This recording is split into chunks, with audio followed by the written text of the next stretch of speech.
Hello, everyone. Welcome to another episode of Building Stacklist. I am here with Nick today. What's actually funny is Nick and I started around the same time, so maybe like a day apart.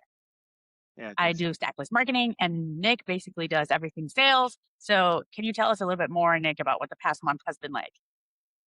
Yeah, it's been a lot of fun. It's been a lot of outreach to really kind of consolidate the idea into one word. Outreach is really the main goal right now. From a sales growth, or I should say, a growth lead perspective. That's my role here. It's really just that. It's how do we grow, how do we scale, and how do we attract people to this amazing product? And that's kind of what's happening right now. We're really focusing our efforts in two major sectors, to be fair, and that's first and foremost is the real estate sector. Just because of the power of a real estate agent in today's world, they really are the epicenter for so many pieces of commerce. And the product Stacklist is really built well to let these realtors become that hub and become that kind of invaluable source for everything.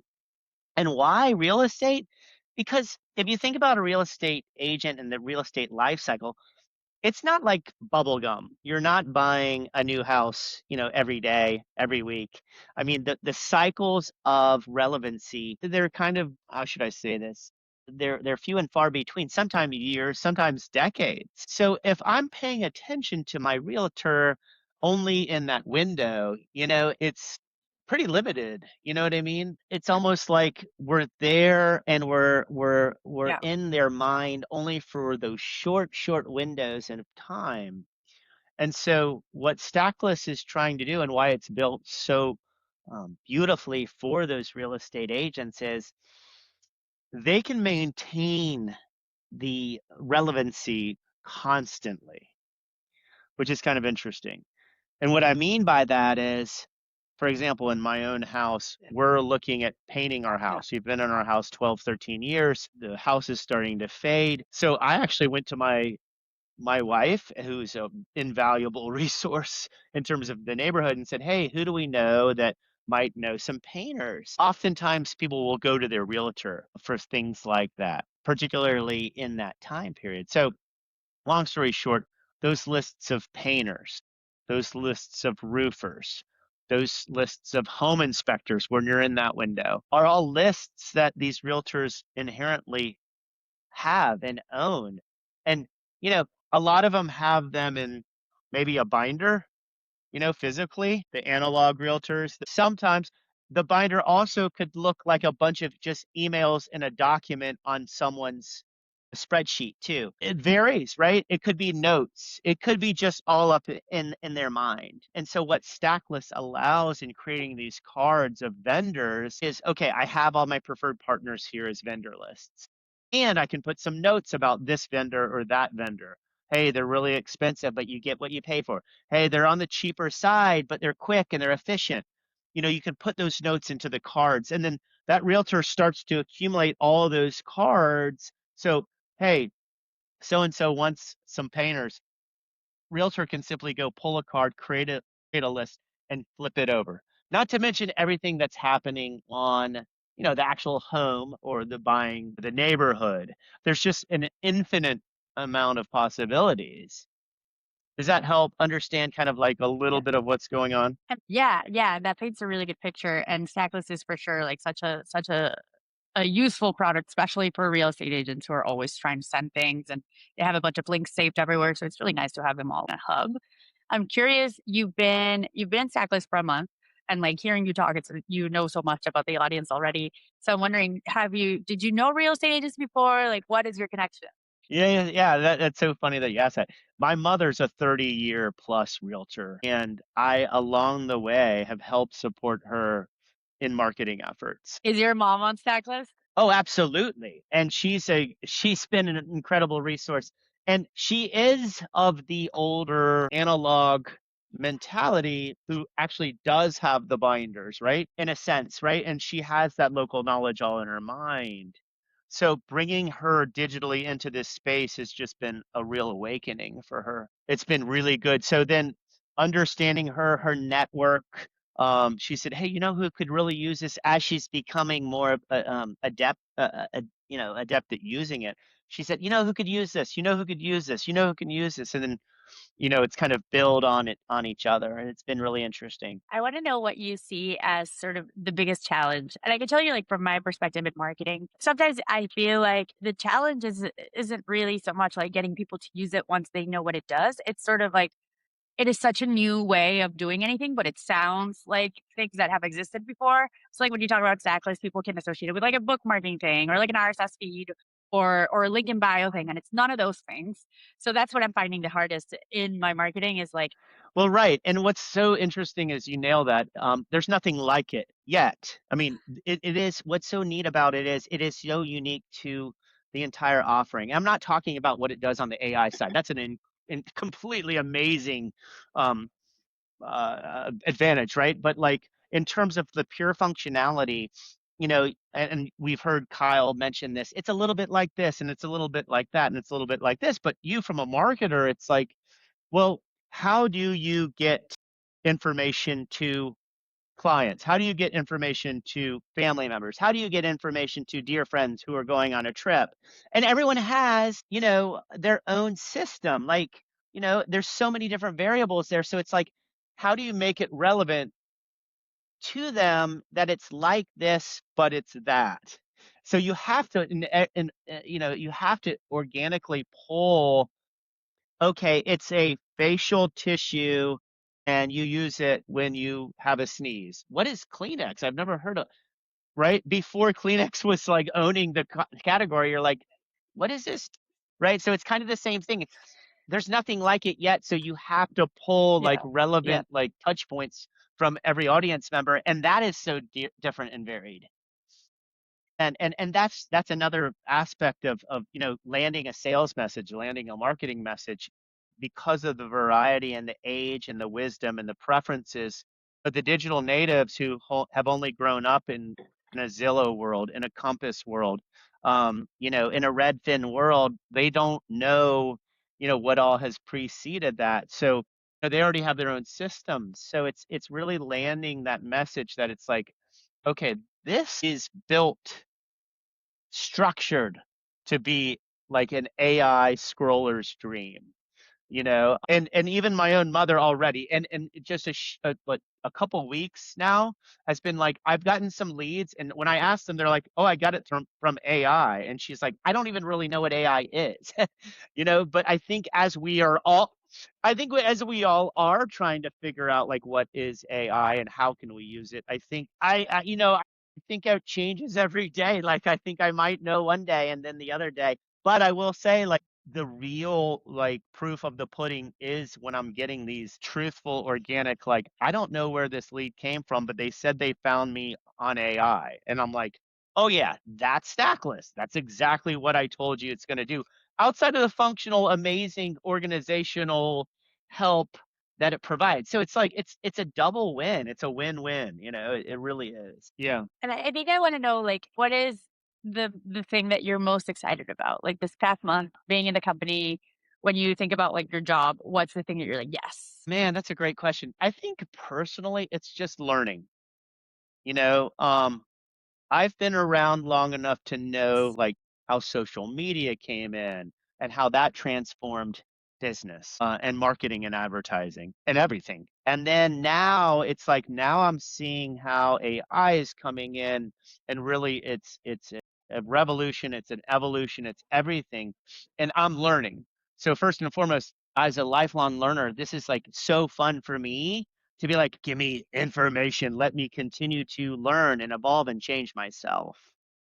So that's on the personal side. I think professionally, to your point, when I am able to land some sort of message that the light bulb goes off, they're like it's those little kernels, those nuggets of like people realizing what.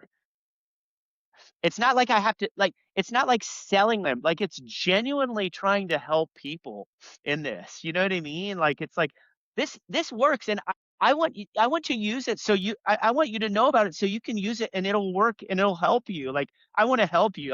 That's a part of it. But like when they realize that like I'm not just trying to Yeah. like sell them another piece of software that they may or may not need, that's when it's really satisfying for me. And it's happening more and more. Oh, that's awesome. Like people get excited. Oh, that's so cool. I love that. I don't know if you before Stacklist were like working a lot with AI. I can tell you my experience. I was at another I've been at a couple of these startups, and as soon as AI started, coming in, and there was more stuff in Claude Code and all these things, it did start to feel like if you were an engineer, right? Like you were like way ahead of the pack, and you were like building all these things, and you had all these setups. But if you weren't, right? If you're a marketer like me, you were sort of trying to like make this thing work and it was never good enough. And I didn't guess I didn't have like the skills or the knowledge, and I didn't know exactly how to apply it. And I get to Stacklist and I see Kyle and Martina who are such experts, right? Like I feel like Stacklist really does run on AI. Like all of our workflows are baked in with AI in every single way, and it's all connected. It's Hmm. beautifully set up. And for the first time I got to see like, oh, this is the future of work. And for the past month, I felt like kind of doing an internship of how to do marketing with like true AI workflows. And that's been super eye opening. I think for a lot of people hearing AI, there was this kind of accessibility that it's like, oh, that's only that's something only for devs. That's like I'm not gonna worry about like it's another like kind of like real super techie thing that I don't really need yet, and I know it's doing something, but like it's not gonna replace what I'm doing. And then I think the more constant heartbeat beats and the more significant it becomes, people are like, oh, it is a little bit more accessible.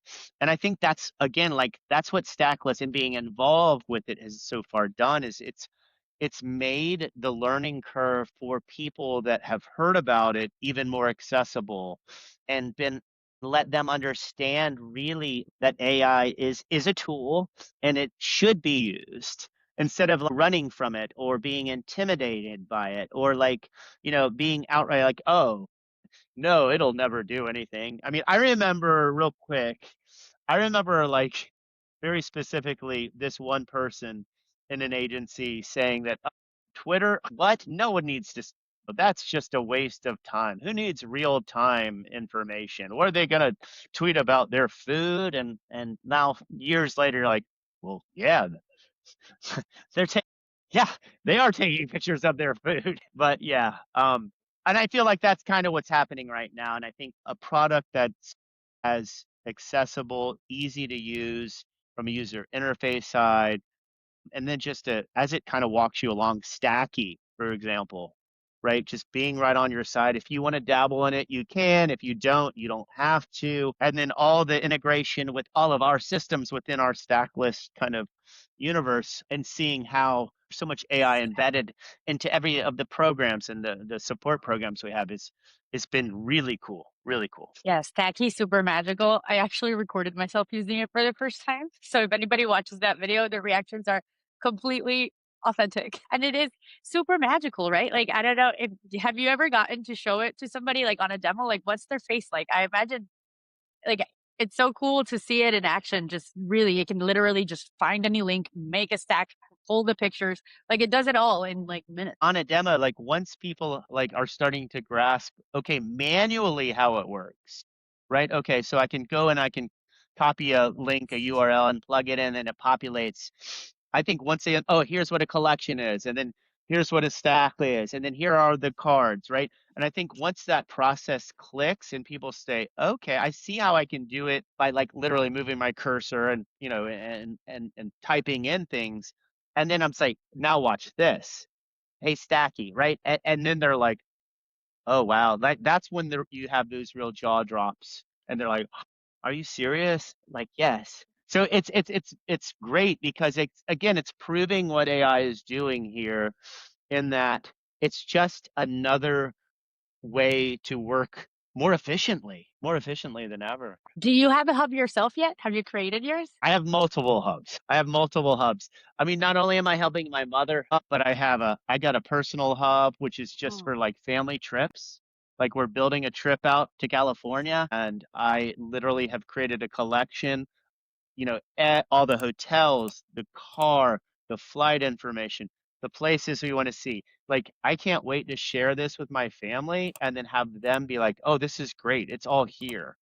I have a 14-year-old who, like, I'm going to flip it to him and I'm going to be like, dude, this is what you're going to be growing up on. And then I have a business that I do on the side. I do coaching on the side. And, I'm already seeing relevancy there. I want to get other people on that are close to me as well. But Yeah. yeah, I am certainly doing it, learning it, eating it, breathing it, everything, you name it. Yeah, my husband, he sells land, like plots, and I'm trying to get him on Stacklist with his Stacklist profile. I'm like, "This is the way." It's so funny too, just to say this is the way. It's like, people, and Kyle will talk about this. People will tell, oh, you need to go blog and you need to update your blog and you need to make sure SEO. And it's like, okay, that's cool. Like, if you're still on an analog telephone, where those are cord, like that's cool. But like, this thing is here is AI, and it's a completely different animal in terms of what it's pushing up. And that's again like, you know, um, where to go in San Francisco. I'm gonna get a TripAdvisor. I'm gonna get like a, San Francisco's visitors guide, right? But like just that, where to go for kids in San Francisco, like there's sites, right? Okay, that's just SEO, but we're not even I build this thing that I'm building right now just for this collection, and I know it's going to get served up. I know in AI it's going to be delivered because it's built, in lists, which is what the laziest scroller wants. The laziest scroller is waiting on Stacklist to just go. Kyle was telling me the other day that his profile just gets scrubbed like 4,000, 5,000, Yep. 6,000 times. That's pretty impressive for where this thing is going. Yep. We're almost out of time. I would love any final thoughts from you. Anything you want people to know about Stacklist, about what it's like working in the company, about what the sales organization is like, anything to give people an insider look at the team behind this company. Yeah, I'll say this.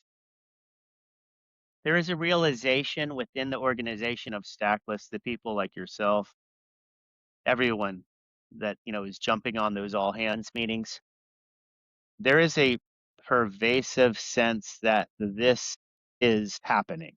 I've been in startups before. There is kind of that excitement that comes with, we're doing this. But at the same time, there is that, but there's also further knowledge due to the type of people who are working on this, that they know that this, to your point, this is the way, right? And so getting out ahead of it, there's this collective sense of this is where we are now.